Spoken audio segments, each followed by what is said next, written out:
Audi TT Mk1 3.2 V6 Walkaround and Job list.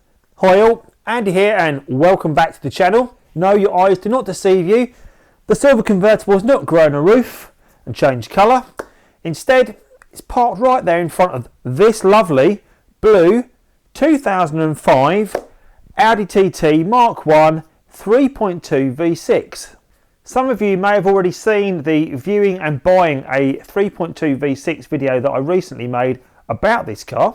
So what I'm going to do tonight is I'm going to walk you around the car and I'm going to talk about some of the jobs I've already found that need doing, because I do intend to put this back to completely stock. Some of the jobs are cosmetic, some of the jobs are mechanical, and some of the jobs are simply fixing the advisories from the recent MOT. Thanks to all your great feedback, I now know what I should be looking out for with a 3.2 V6. And the items that I've been pointed out to check are the DSG gearbox. As we know, this particular model I've got is an automatic. It does come in manual, but this one is an automatic.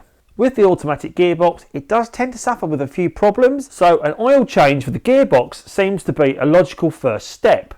Looking at the service history, this was done literally 10,000 miles ago. However, that 10,000 miles ago was in 2016, so 5 years. So I think the oil in the gearbox needs a freshen up. Also pointed out to me was the timing chains. I understand you can check the timing chains with OBDII or OBDII or the VCDS module. I'm going to see CarChris on Sunday, so if you've not checked out CarChris's YouTube channel, I'll leave a link to Chris above. Please do check him out. He has some cracking content on the Audi TT. Chris is going to scan the car for me on Sunday, take a look at the chains and see if there's any stretch.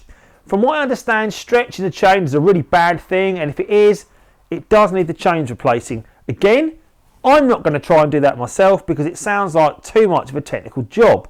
However, if it does need doing, I am going to get that done next. So I'm going to start off by talking about the advisories that have been flagged up by its recent MOT test. So an advisory job is something that should be undertaken on the car that needs to be fixed but isn't a safety feature that would stop it at this time. It's something that they advise you to get fixed in the near future. So advisories that came up on this car's MOT test recently were pitted and scored disc brakes. So the discs need to be changed on the car. I am going to cover that on the channel, so please keep tuned for that. Obviously, if we're changing the discs, we'll do the pads at the same time. Again, I'll cover that on the channel. Also on the advisories was corrosion. I was concerned about the corrosion on the MOT, so I took the car this evening to see a friend of mine who owns an MOT station about an hour away. So I went over to see my friend Steve in Sheerness. He put the car up on the ramps and he walked around it with a light, pointing out the rusty parts and components underneath the car. Now I've been underneath both these TTs and I have to say they don't really look all that different. There's plenty of corrosion on both these cars if that's what we're classing as corrosion. Again, Steve said nothing that a wire brush and a good coat of hammerite would not fix. See like this on the arms? Yes. Do you know what I mean? Like service, like it ain't been no ring. So if I give that like a rub with a wire brush and give it a treat with something like that, sort all that out? Hammerite. Yeah, hammerite it? Yeah, hammerite, you can paint straight onto rust. Yeah. It says it on the can. Okay. You can get it in spray can, but the paint is better. Yeah. Or red oxide. Okay. Red oxide is what they put on steels, isn't they? Like, okay. So there's your in the seals. Yeah. A little bit of corrosion there. When you say corrosion, where's that? See that now on the edge? Just these little bits on the edge. Oh right, so it's just literally can be treated then. It's just characteristics of the age. Right. Okay. And then the use of it. So we come down the vehicle. Yeah. Okay. Right, so there's your rim mounts. Yeah. See these? They're corroded like this when it's sat.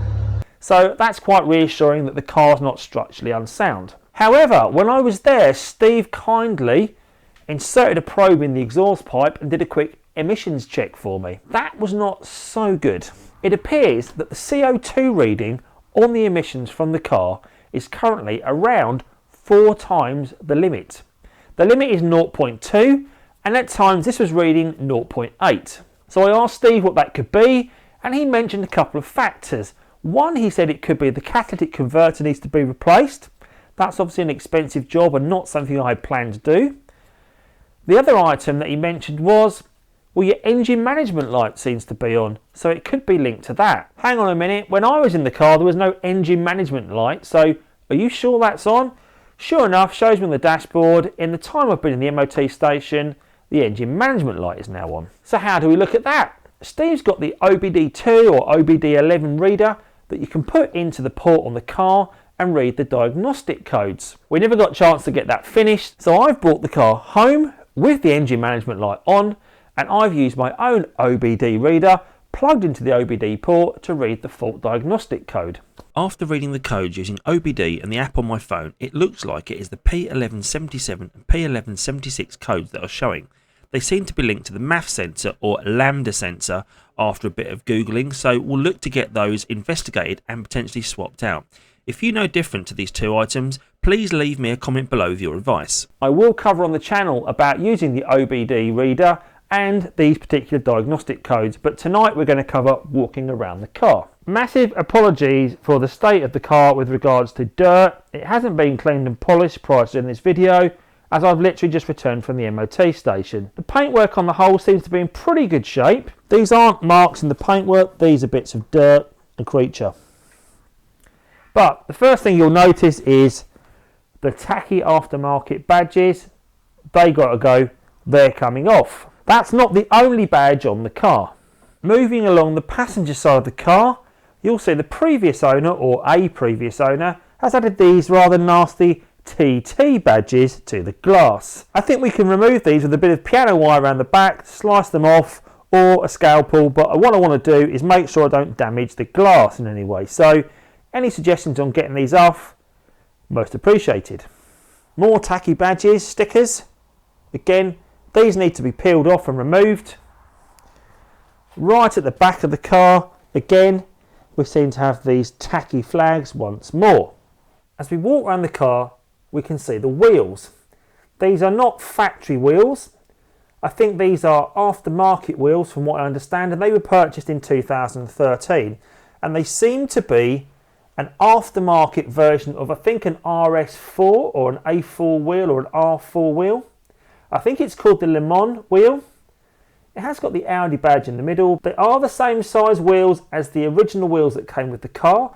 I don't know why they were removed and replaced. Maybe it was an aesthetic thing. However, I have just purchased a second-hand set of the said wheels that were originally on the car. These wheels are going to be replaced. Two of the tyres are low anyway, so it makes sense that I replace all tyres with the wheels that I have purchased. With regards to the discs, let's cut to footage with Steve to talk about what needs to be done. Yeah. See, you had like service rust on the disc where it sat, see, and it's just, you've cleaned a bit in the middle between the two where the pad drops. Yeah. We've got on this side. See, this one's cleaned all the way. You know, see the difference between the two? Yeah, so I think the discs are picked and scored as well according to the MOT, so yeah, that was more, that's service rust. You could take them off, put a DA sander on, if they're thick enough. You know what I mean? Yeah. So there you go, guys. The silver Audi has not been forgotten, and it's sitting pride of place further up the garage. Here's the tacky badges once more, but I am going to stop right now because while we're going past the petrol cap, I want to show you what's inside. Again, it's an aesthetic job, but I don't know if you can see in here, but it is horrid. Seriously dirty. Needs a damn good clean and restore. Looking at the other Audi, it's lovely and clean inside here, so I think with a bit of cleaning product and a few rags, we can get that looking as good as new again. If we take a look inside the car,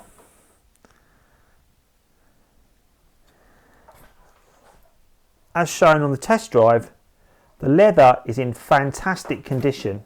Really nice. The leather in here is great condition. Bolsters are all intact. Now the only thing that I think I'm going to change on the interior is right here. See that small white plug?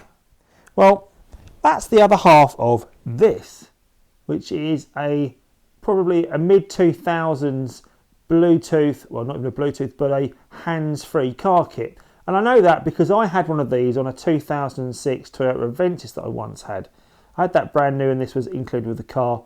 as part of the hands-free system. So what you can do is you can buy a FM or Bluetooth transmitter that you plug into your cigarette lighter down here, and it acts as hands-free for your phone, but it also allows you to play music through your Bose sound system. And the way it does that is you tune your radio into the frequency you suggest from the Bluetooth transmitter, and it picks up what your phone is playing on things such as Spotify. I do cover this in another video on my channel on installing Bluetooth with any old car. So if you've not checked out that link, check out the link above. There's the selector for the DSG gearbox, and the car also has the Tiptronic paddles for changing up and down gear manually.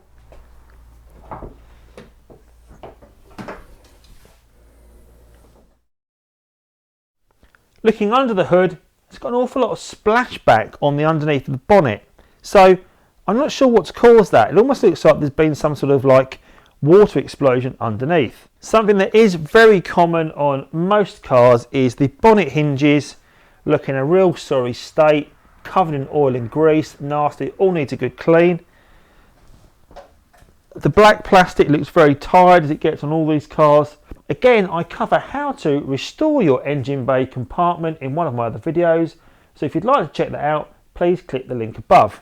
However, under here, it looks pretty messy and dirty, so I'm going to get to work on this and get this all cleaned up and looking spick and span. Just as a quick heads up from my engine management light code, I do think it's this.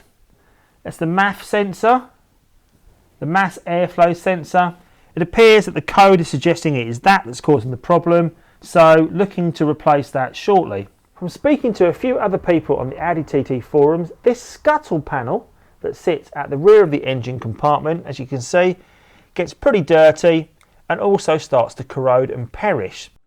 I believe this translucent window, or what is left of it, was once clear, so I'm going to try and repair this as the VIN number sits underneath.